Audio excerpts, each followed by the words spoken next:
রাজধানীর উত্তরায় milestone school and কলেজে বাংলাদেশ বিমান বাহিনীর একটি প্রশিক্ষণ বিমান বিধ্বস্তের ঘটনায় নিহত রাঙামাটির রাজস্থলী উপজেলার মেধাবী শিক্ষার্থী উক্কো ছাই সিং মার্মার সমাধিতে শ্রদ্ধা নিবেদন করেছে বাংলাদেশ বিমান বাহিনী। সোমবার ২৮ জুলাই দুপুর ১২টায় বিমান বাহিনীর উইং কমান্ডার আবদুল্লাহ মোহাম্মদ ফারাবির নেতৃত্বে একটি প্রতিনিধি দল রাজস্থলীর খ্যাংদং পাড়ায় উক্কো ছাইংয়ের সমাধিতে পুষ্পস্তবক অর্পণের মাধ্যমে এই শ্রদ্ধা নিবেদন করে।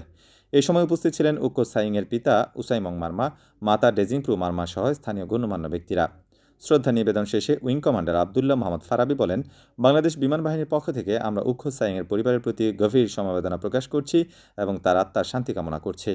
এই দুঃখজনক ঘটনায় নিহতদের পরিবারের পাশে আমরা সবসময় আছি এবং ভবিষ্যতেও যে কোনো প্রয়োজনে পাশে থাকব। উল্লেখ্য, গত ২১ জুলাই রাজধানীর দিয়াবাড়ি এলাকায় মাইলস্টোন স্কুল অ্যান্ড কলেজের একটি ভবনে বিমান বাহিনীর প্রশিক্ষণ বিমান বিধ্বস্ত হয়।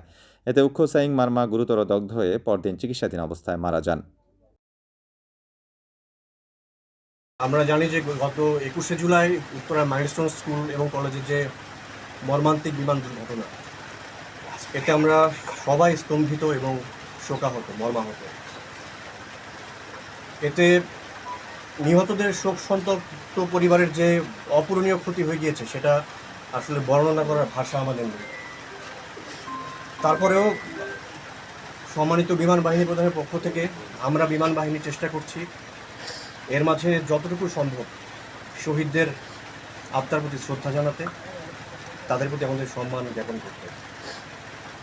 তাই বিমান বাহিনী ঘাঁটি জহুরুল হকের পক্ষ থেকে আমরা বিমান বাহিনীর টিম এসেছি আমাদের ছোট্ট উক্কো ছাইং মার্মা তার বিদেহী আত্মার প্রতি শ্রদ্ধা জ্ঞাপন করতে।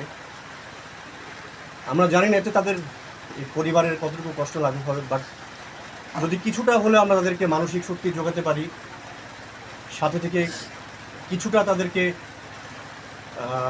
সাহায্য করতে পারি, মানসিক সাহায্য, ওনারা যদি কিছুটা এতে বল অনুভব করেন, সেটাই আমাদের প্রাপ্তি। ডেস্ক রিপোর্ট, সি বার্তা।